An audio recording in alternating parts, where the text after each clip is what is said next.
Okay, it's truly a pleasure to be here and to speak at Joe's Fest.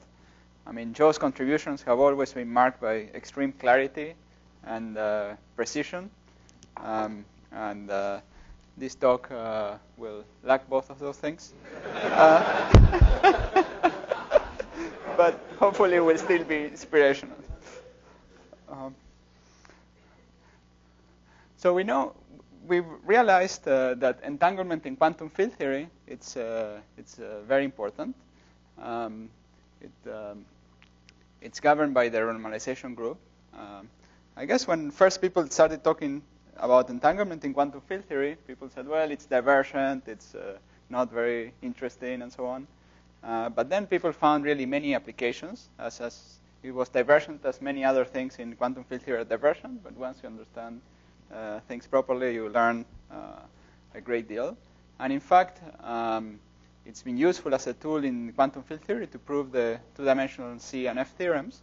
And in particular for the F theorem, we don't have any other way to prove it. So I remind you, the F theorem is a statement about some quantity in 2 + 1 dimensions, which decreases along the renormalization group flow. And also, it's been useful to prove the Bekenstein bound and the second law for black holes. So the version of the Bekenstein bound that uses entanglement says that the entanglement entropy between some object in the Rindler region relative to the entanglement entropy in the vacuum is equal to the difference in expectation values of the energy. So that's a precise formulation proven by Cassini using entanglement. And then this was used by Wald to prove the second law of black holes. Now, using the gauge gravity duality, we find that there is a very simple formula for computing the entanglement entropy of a region. So the blue line here is the boundary theory. So it's a quantum field theory, the space of a quantum field theory. And then we have a region A in the quantum field theory. And we would like to compute the entanglement entropy between this region and the rest. And using the gauge gravity duality, that is given by an area formula. So the entropy is equal to the area of a minimal surface that ends on the boundary of this region. And this is really a generalization of the Bekenstein-Hawking formula for black hole entropy. And it's been very useful for learning both about entanglement and how geometry encodes it using the gauge gravity duality. So notice that this problem translates the issue of entanglement to a completely geometric question in quantum in the gravity side.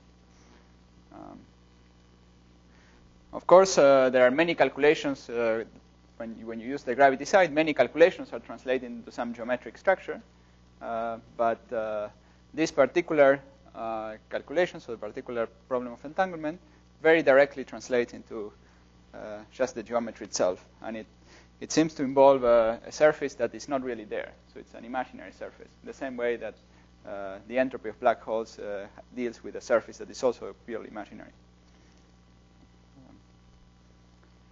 And perhaps the most dramatic example is the eternal ADS black hole, where you take two field theories that are entangled in this thermofield double state, and we think that the interior is connected. And so here there is no direct connection at the level of the Hamiltonian, but nevertheless, due to the entanglement, we think that the geometry ends up connected through the interior. So entanglement is instrumental in determining the geometry of space. Just as contrast, if you think about a pure state, so you had a black hole which is in a pure state. So this is an example where you take an end of the world brane. So we have something like ADS and an end of the world brane, and this end of the world brane is not in equilibrium, so it falls into the black hole horizon. So you hold it here, and then it falls into the black hole horizon, and this is time symmetric, so here it has zero velocity. It falls in, and in this case, the spatial slices don't continue to the other side. There is no second side. It's not entangled with anything else. So the geometry of space reflects the features of entanglement.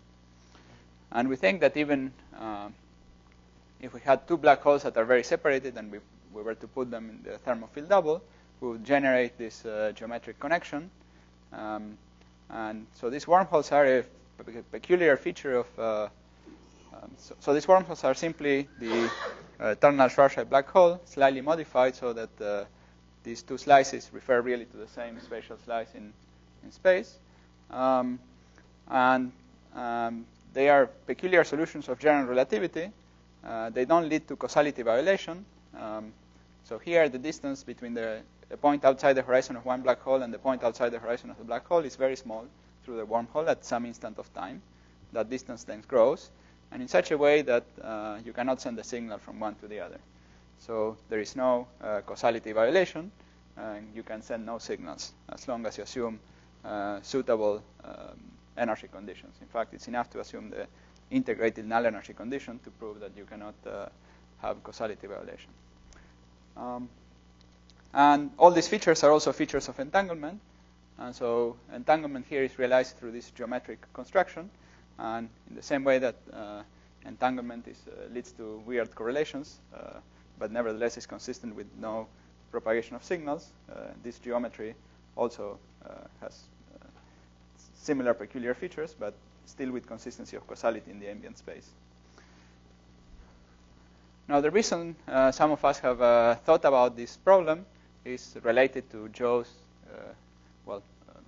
the contribution that Joe was been involved in, the AMS paradox, which is to sharpen, as with his clarity, sharpen the information paradox. So this is based on works by these collaborators and also some previous ideas by Latour. And here the idea is that the black hole, consider a black hole very entangled with radiation. So this is the radiation. And from the radiation, distill the qubit. So the black hole started in some pure state. And so the radiation has to be entangled with some near horizon qubit that will be later emitted into radiation. And so this entanglement is expected from unitarity. And then, on the other hand, when you have the vacuum near a horizon of a black hole, you also have this entanglement. And so you seem to have a triple entanglement, and this doesn't seem to be reasonable. In fact, it's forbidden by quantum mechanics. And one possibility is that there is a firewall at the horizon. Now here I should tell you a story. So I remember coming here to the ITP in '96 and talking about D-branes, black holes, and so on. And I was saying that the D-branes are at the black hole horizon. And Joel very correctly told me, no, D-branes cannot be at the black hole horizon. I mean, they would fall in. You can't have anything at the black hole horizon. But now we learn there is a firewall at the black hole horizon.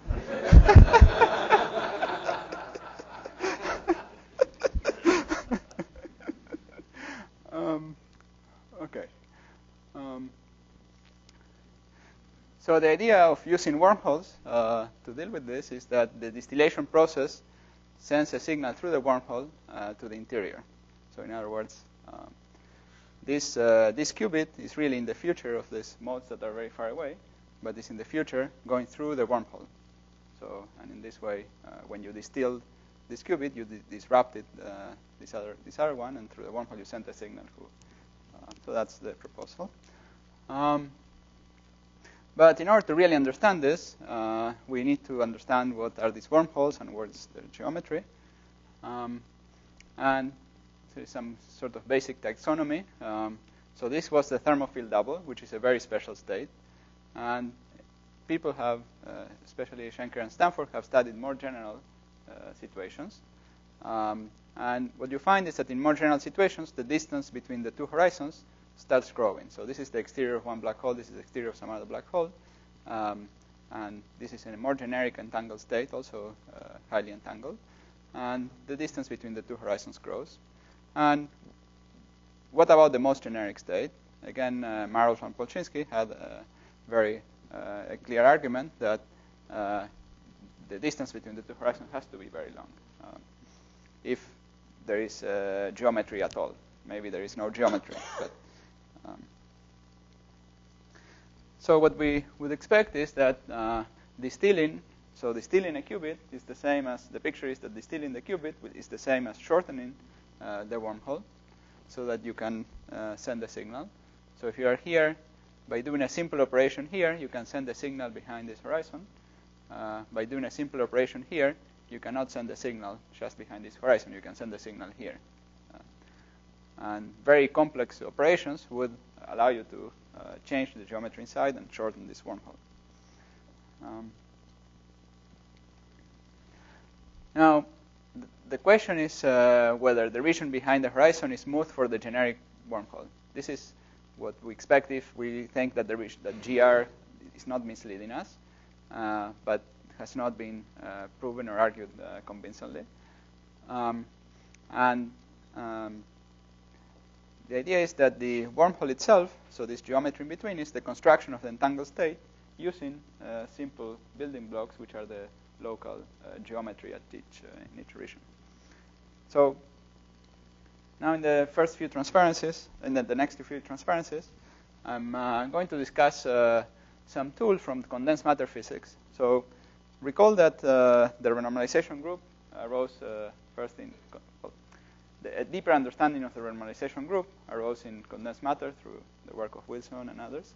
And perhaps it's time we look at, it's useful to look at what condensed matter physicists are doing and see, they in fact have come up with an interesting way of representing the wave function of complicated systems, especially systems which are, well, quantum field theories which have local interactions. And they found a formalism called tensor networks to represent these wave functions. It's when they actually do numerical simulations, they say it's a very good way to represent the wave function and an improvement relative to the usual notions of the RG. So it's a better way to represent the RG in the wave function. And it's based on understanding the entanglement pattern of the state. And there is a resemblance between the structure of the tensor networks and the bulk. And this was pointed first by Swingle in the context of ADS. And so let me give you a short introduction. So imagine you have a system of spins. So the spins are plus or minus a half. So spin a half systems. So you have the wave function in the obvious basis. So it's here, each variable here can be plus or minus 1. So you have to give all these numbers, 2 to the L numbers. And that's what you need to do. And the tensor network consists in writing an ansatz for the wave function, where you, for each value of the spin, plus or minus 1, you have a tensor that has 2 other indices that are going to be contracted through this trace. So the red line is the index of the tensor that is contracted, and the black dot is a tensor that has 3 indices, 2 internal indices that are contracted, and the spin index. This internal index is completely auxiliary, runs over, let's say, d values, and you use it in this way. And the feature of this wave function is that if you cut the system into 2 pieces, there will be some entanglement between the left and the right sides, but that entanglement will be bounded by the dimensionality of this link. So you cannot represent states which are very, very highly entangled. You can, at most, represent states where the entanglement is finite, bounded by the number of indices d that you have here. So this wave function lives in a smaller subset of the Hilbert space, but a space that would capture the patterns of entanglements that we expect in some systems. For example, this type of wave function is good for describing the ground state of gap systems. So if you have a gap system, then we expect that the entanglement between 2 sides is really finite. And once you take the number of indices here bigger than the exponential of that, the entanglement entropy, then you would expect to find a reasonable approximation. Now, one interesting thing you could do, okay, so let me first, so an example of such a state would be to take a D-brane,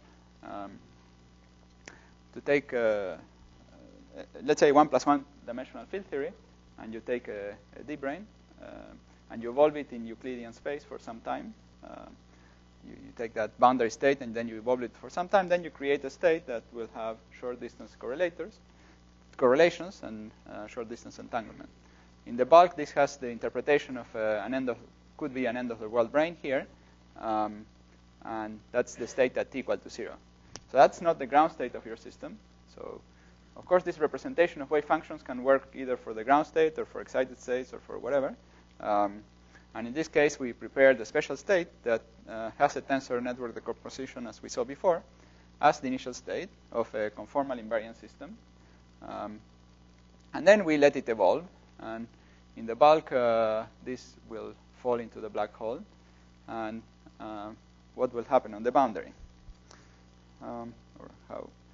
So this is a state that is not time independent. And indeed, as time evolves, the entanglement will spread out. The state will become more complicated. And the most complicated it can become is given by the action of the Hamiltonian. So if you, but the Hamiltonian is local, so it can only transfer the entanglement locally. And the structure of the Hamiltonian is roughly like cutting these indices here, and has the structure of, let's say, a transfer matrix, right? So after a time step, you have, you can think of this as the initial indices, and this whole line is the action of a Hamiltonian over some period of time. And now we have here, if we cut here, we have the indices again, and then there's another unit of time, the Hamiltonian acts, and so on. So this is the most complicated state you could generate. The most general pattern of entanglement will be given by something like this. Okay. Now, in some cases, if we had started with the ground state of a Hamiltonian, if this was the ground state of the Hamiltonian, then we could collapse this and just get a state which was completely invariant. It was the same as the initial state. But if it's not the ground state, then it will evolve in this way. And in fact, there is a resemblance between the structure we get here and the nice slices in the black hole interior. So this is just a, you could say it's a coincidence, but it's an interesting coincidence. Interesting similarity. So this structure of these tensor networks not only has a resemblance to the vacuum in ADS, but also in this situation. So the situations with time dependence. Now here we cannot say which slice we really have, whether we have this slice or we have a slice which stays out and then goes into a time-like direction to the future and so on. That we can't tell. However, if we compute the entanglement entropy, let's say by cutting this into two or doing similar things, and we look at the Rüther-Kainagi surface in the interior, we find that the surface really lies on these nice slices. So that suggests that knows something about the interior. So this was the evolution of a particular state. Now, a more generic state, so you can think of this as the ground state, or the in the gravity side, it would be the state you get from. Sorry. So here, this is a space direction, which in this diagram is orthogonal to the blackboard. So I should have explained that. So we're imagining that the boundary is a one-dimensional field theory. Here I'm drawing explicitly the time direction. And the space direction is not drawn in this diagram, but it's drawn here. It's this direction. So the remark I made is that if you divide that space direction into two, right? So we cut it into two, the same thing that we discussed before. So here we were cutting it into two, right? Then if you cut it into two at t equal to 0, you get some entanglement, which is finite, and in the bulk is given by the length of this surface of a line. So now we have a line which sits at the point in the transverse direction and is extended along the radial ADS direction and ends here at this point. Well, the minimal surface of the Rüther-Kainagi is Spacelike, and it has this shape drawn here, and it sits. Its geometry at late times really sits inside one of the so-called nice slices. So it's a slice that sits at a fixed radial direction here in the interior. By radial, I mean the interior time.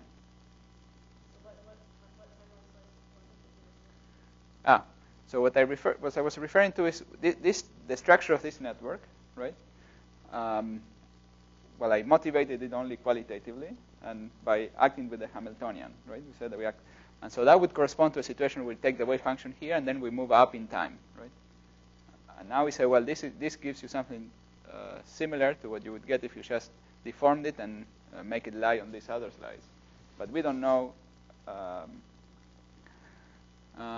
Presumably, different tensor networks that represent the same state correspond to different slices here through the bulk. Right? So But well, this is again qualitative. Yeah.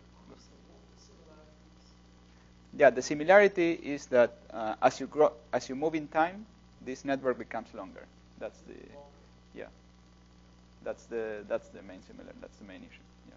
And I yeah. Do I understand correctly that the horizontal direction is the vertical direction is the both space-like directions? Yeah. Yeah. Exactly. Yeah. So this. Yeah. The idea is. Yeah. Exactly. Yeah. So in this picture is the radial direction. Right?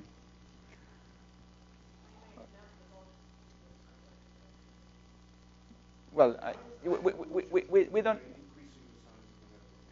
That if you act with the Hamiltonian, right, that would be like moving here in the time direction, right? And then presumably you could find another network that would lie along a space-like direction, which would be like trying to simplify it a little bit more. And the simplest network is trying to find the one, some with the spatial slice which has maximal area. Yeah. Also clarification about the grid. That grid, the tensor network is rolling up or to the right. Okay, yeah, maybe. I realize I haven't, I went too fast here. Each point on this grid is a tensor, okay? So you have here a tensor with 3 indices. Here you have a tensor with 4 indices, okay? And then what you are supposed to do is you are supposed to sum each segment is a contraction of indices. So you have a tensor here with 4 indices, another tensor here with 4 indices, and 2 of the indices here are contracted. And in this way, we build a wave function. So all these uncontracted indices are like the spins of the wave function. So that is the construction of the wave function. And so this constructs a more complicated wave function than this one here.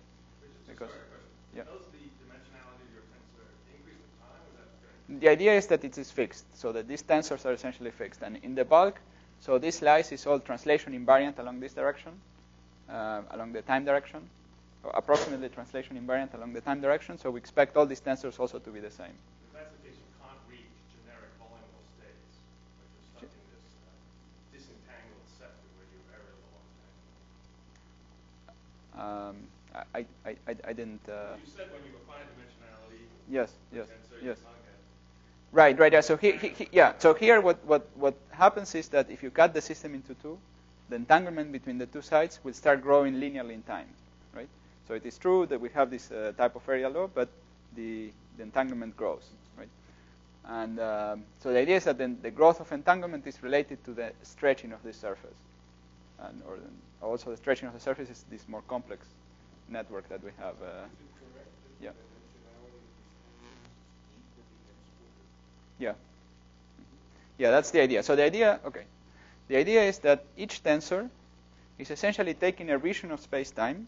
So you take a region of a spatial slice, and well, each region will be entangled with the next region, and that entanglement is related to the contraction of these indices, right? Furthermore, the external the boundary here is here at these uncontracted indices. That's where we insert external operators. So we have an external operator will act on these indices. We do not act on the indices that are inside. Okay, and this has a resemblance to the bulk because we don't have local operators that are acting on the bulk. The bulk is a representation of the wave function. Okay. The Hamiltonian is local. So what we assumed is that the boundary Hamiltonian is local.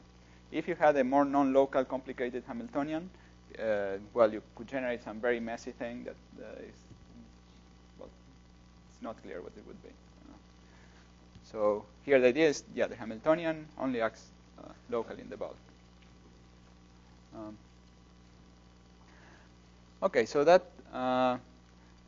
So now we'll do a small variation on that. So that you can think of the discussion we had so far as building the background geometry. So this is some initial state, well defined, and then we evolve it in time. We have this background geometry, and then, but in the bulk we have a whole Hilbert space of states that we can generate, and we can generate other states by making boundary perturbations and sending in perturbations, sending in particles.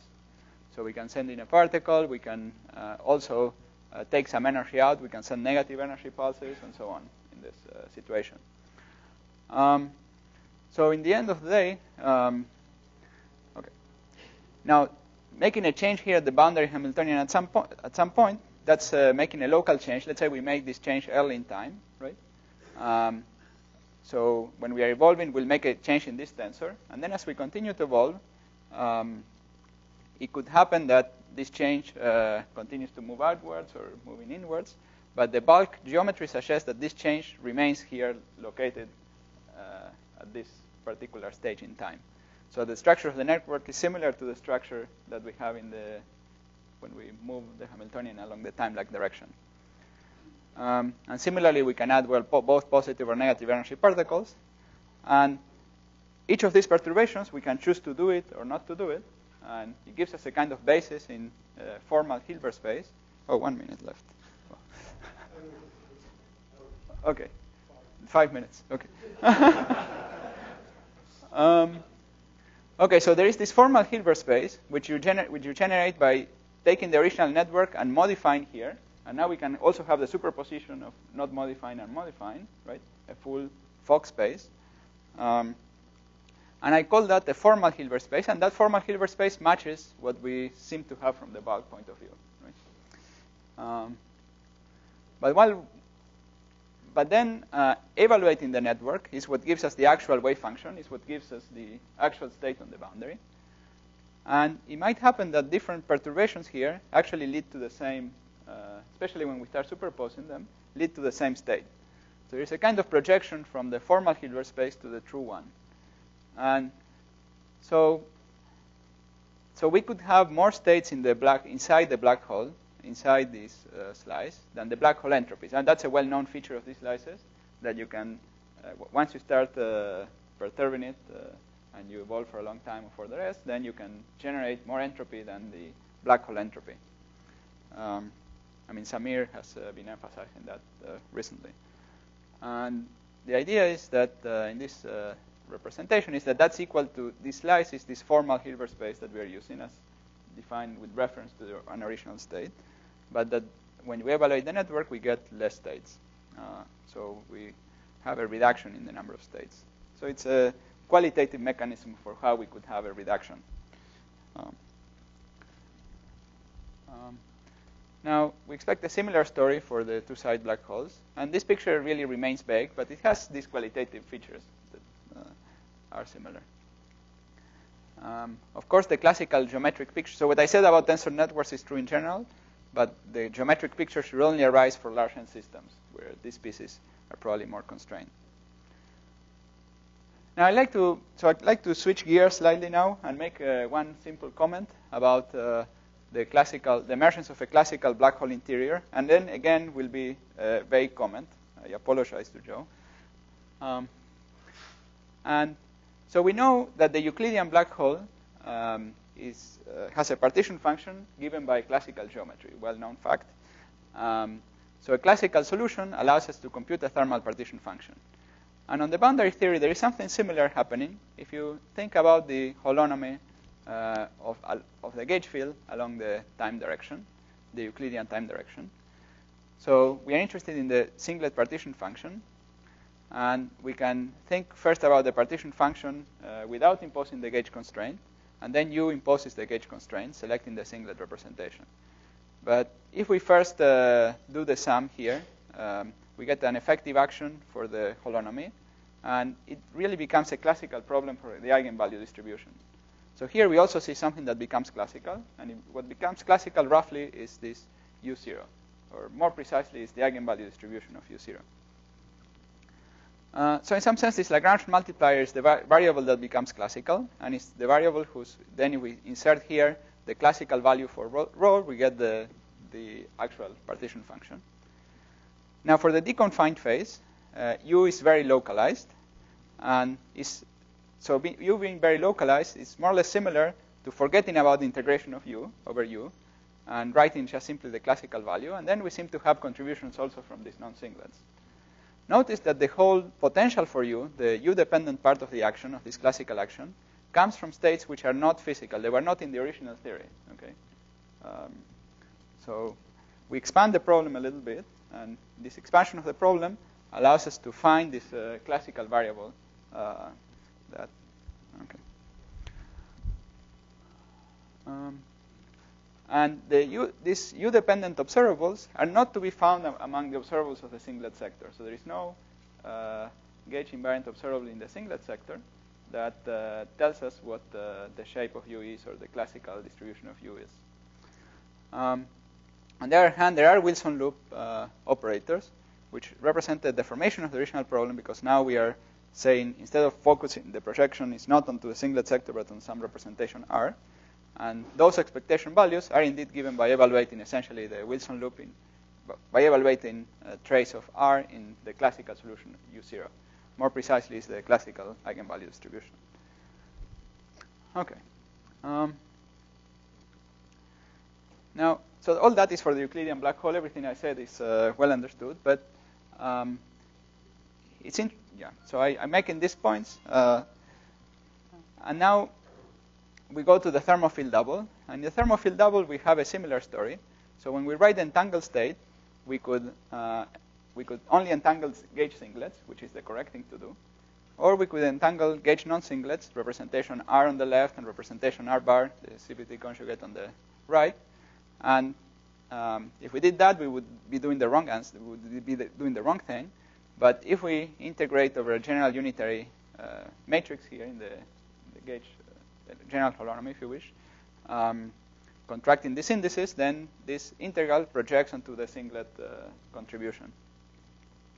And for coarse observables, we would take the thermofield double and then sum over many states, and then we will generate essentially saddle points for this V.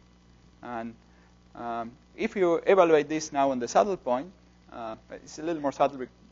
Yeah, essentially, if you evaluate this on the saddle point, let's say it's the identity, now it will look like there is an entanglement between these gauge indices that we shouldn't.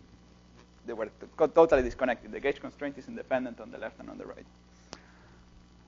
Okay, so now we go back to the gravity case. So all those are things we can understand in great detail. So now we go into the gravity case. And the idea is that we might have a similar story in gravity. So where the analogous thing are the gauge constraints. So instead of the gauge constraints of gauge theory, now we have the gauge constraints of GR. And they should act independently on both sides. So each microstate should somehow obey all the constraints. And that's the idea of fastballs. So I'm not saying necessarily they have the, they might have the higher Kaluza-Klein, some origin in some bit higher dimensions and so on. But the idea is that the parameterization constraints and Hamiltonian constraints are completely obeyed by each particular geometry. Okay, so there are two. So this gives you a picture of two disconnected sides, but entangled. So there's some sum. And the idea is that the enforcement of this constraint in the interior is the idea is that something similar could happen. That the enforcer of this constraint is the thing that becomes classical after we sum.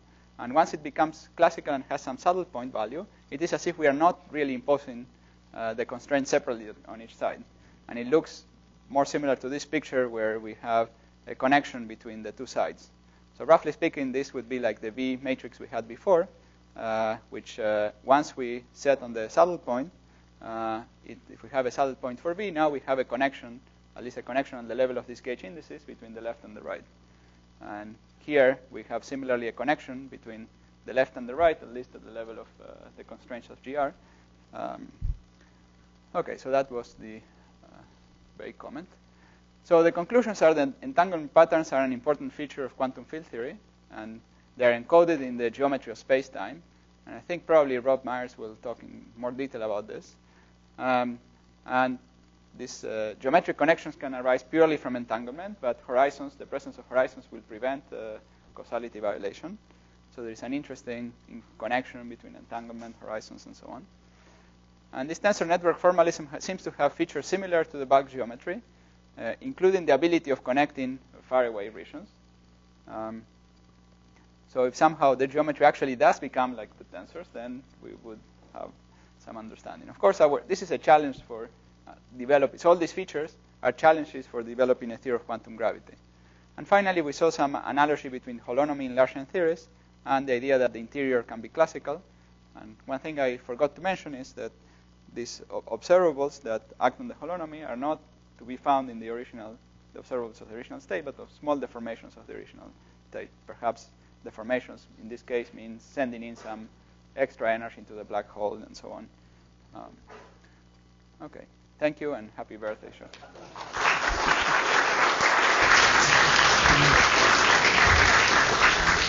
Okay. So I think Joe should have the first question, if he will. I'm having trouble formulating a precise question because the first is, are you going to write this all up? Yeah, hopefully. I was trying to make it precise. Yeah, very good. I'll think a little bit. You can pass it on. Just a quick one. Does that Vij develop its own dynamics? Is that the idea? Yeah. It gets induced. Yes. somehow? Yeah. More general question, Juan. When you talked about this ER equals EPR, which is a very wonderful picture, but the EPR side, let's say we have this zero sum bound, right? That tells you that the correlations are much stronger than the classical correlation about the one, but they cannot be stronger. Can you understand this on the ER side geometrically? You mean the Bell inequalities? Yeah, this would be, Bell is the classical bound, let's say 2 in some units, right? And then Zerolson is 2 square root of 2, let's say if you entangle 2 spins, right? And you can't go beyond it, right? So it's a quantum Bell bound. So can you see this on the ER side? Well, on the wormhole picture. I mean, in quantum field theory, this is also true in quantum field theory. Yeah, in local quantum field theory, if you have the 2 Rindler regions, you will have this Bell inequality, and you can design experiments that will violate that will, obey the quantum Bell inequality and violate the classical one. Right. Now, since the bridge that connects the two, especially in the thermofield double, looks locally like Rindler space, you can of course design exactly the same experiments, and they would have similar. But there is no extra insight that you get. No, not that I could see. Because people try to use the Zerolson bound to understand sort of, can you formulate quantum theory in some very simple, let's say, information theoretic way? To have a very clear set of axioms, like in relativity or something, that are intuitive. Yeah, that certainly would be very nice. Yeah. I mean, here we are seeing quantum field theory emerging from this entanglement. I mean, once you understanding the black hole interior and this near horizon geometry is the emergence of local quantum field theory, which is relativistic structure from more general thermodynamics. Yeah. So, can you tell the same story that you told at the end for a single-sided black hole? Just one form from collapse that doesn't have. I mean, is there some way of looking at things that don't satisfy the gravitational constraints and then summing up and getting some classical interior? I think so, but I think so. Juan, do you think there's any limit on how long the Einstein-Rosen bridge can continue to stretch? Well, it's likely that when it gets to distances of order s, it's probably no longer meaningful. There are fluctuations. Say it again. When the distances are of order s, it's likely. Not e to the s. No, not e to the s, probably s. But well, this is again. So we seem to have learned a lesson that observables behind the horizon have to be state dependent in a way which is not familiar. Yeah. I guess this framework is consistent with that because entanglement plays such a key role in defining the space. Yeah, well, the tensor network discussion, you constructed with some tensors, and there might be different tensors constructing the... Is it clear why things would be nicer outside the horizon from this point of view? Not particularly. Yeah.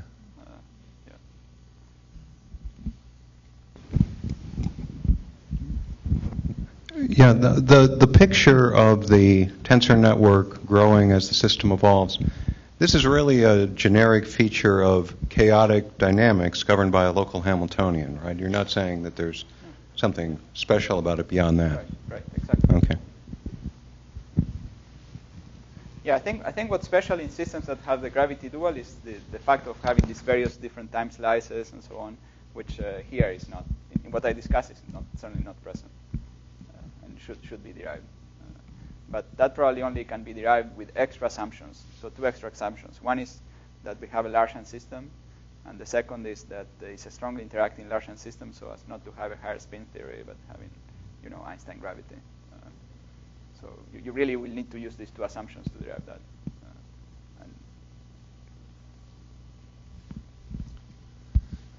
Okay.